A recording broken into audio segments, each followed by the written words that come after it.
मनुष्य के जीवन में सम्मान का बहुत अधिक महत्व है। वो उसे अपने हृदय, अपने मन से जोड़ कर रखता है।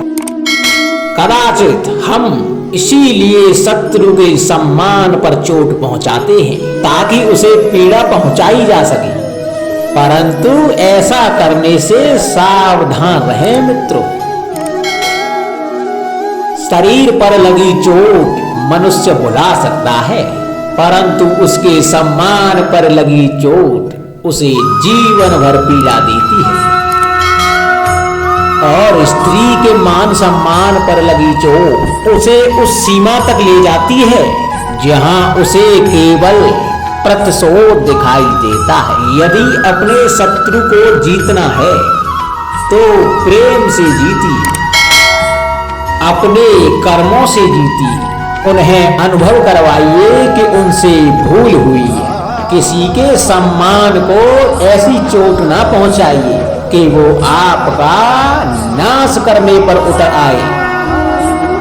स्मरण रखें, किसी का अपमान करके आपके हृदय को कदाचित थोड़ा संतोष आ जाए, परंतु आप उस अपमान से कई हृदयों को आघात पहुंचाते हैं और अपने लिए एक शत्रु और बढ़ा लेते हैं।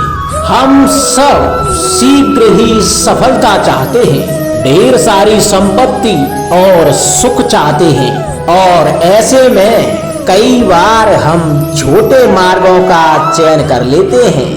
वो मार्ग जिनमें परिश्रम नहीं होता, जिनमें होता है तो केवल छल, कुटिलता और भाग्य का सहारा। जैसे कि जुआ, कोई जुए के खेल में धन लगाता है तो कोई दांव लगाता है और ये भूल जाता है कि जुआ एक ऐसा दलदल है कि जिसमें एक बार गिरे तो सर्वनाश से पहले निकलना असंभव है। यदि आप जीते तो और जीतने की भूख बढ़ जाएगी, और यदि आप कुछ हार बैठे तो उसे पुनः पाने के लिए आप फिर से खेलेंगे। मनुष्य को यह आभास ही नहीं होता कि अपनी संपत्ति के साथ साथ वो अपनी मानवता, अपने संस्कार, अपना धर्म और अपना उत्तरदायित्व तक सभी जुए की भेंट चढ़ा देता है। इसलिए कुछ पाना है तो परिश्रम से पाओ। यदि कुछ जुए में जीता तो उसे शीघ्र ही खो दोगे, क्योंकि उसे परिश्रम से पाया नहीं गया है। और उसकी रक्षा करने के लिए आपके मन में स्वाभाविक प्रयास भी नहीं होंगे। क्षमा बड़न को चाहिए, छुट्टन को उत्पात। क्षमा इस संसार में शांति का, सुख का मूल आधार है। क्षमा आपके मन से प्रतिशोध और शत्रुता जैसे भाव को समाप्त करती है। परंतु क्या हर स्थान पर क्षमा आवश्यक है? क्या प्रत्येक का अपराध क्षमा करने के योग्य होता है? नहीं, कभी कभी क्षमा करके हम उस व्यक्ति को और बड़ा अपराध करने की प्रेरणा देते हैं। और ऐसा ही अपराध है स्त्री का मान भंग करना, जिसमें क्षमा की कोई अवस्था नहीं है। यदि कहीं भूल से गाय के बछड़े का अघेट कर ले तो उसे क्षमा किया जा सकता है, परंतु वो नरभक्षी हो जाए तो उसके दो स्थल होते हैं, या तो पिंजड़ा या मृत्यु की गोद। कुछ परिस्थितियों में क्षमा के स्थान पर दंड देना आवश्यक होता है, क्योंकि यह दंड का भय ही है जो लोगों को वो अपराध करने से रोकता है। संसार में सबसे बड़ा क्या है?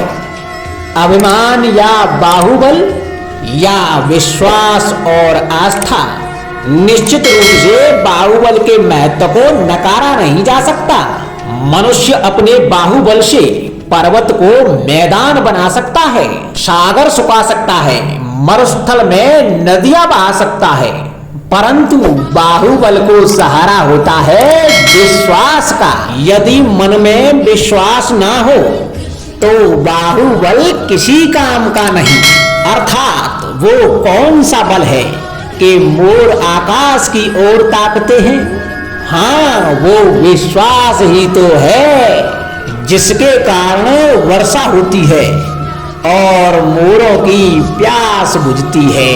परंतु जब पाप के बाहुबल का सामना धर्म के विश्वास से होता है तो बाहुबल हार जाता है और जीतता है तो विश्वास। विजय होती है आस्था की। यदि आप सत्य के मार्ग पर चल रहे हैं और अपने इष्ट में आस्था रखते हैं तो किसी भी पापी का बल आपका कुछ नहीं बिगाड़ सकता।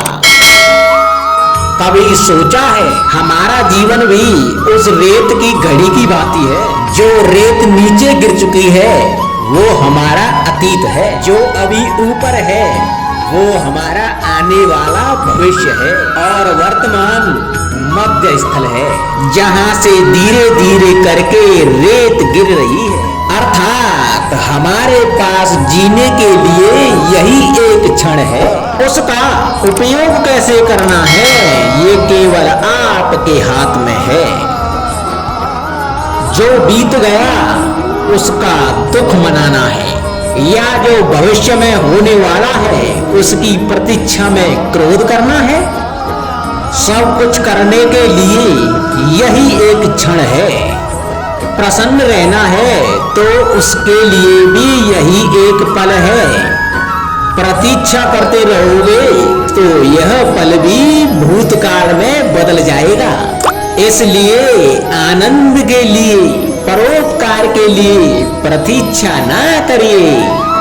अर्थात आपके पास जो पल है उसका भरपूर सदुपयोग कीजिए। राधे श्याम।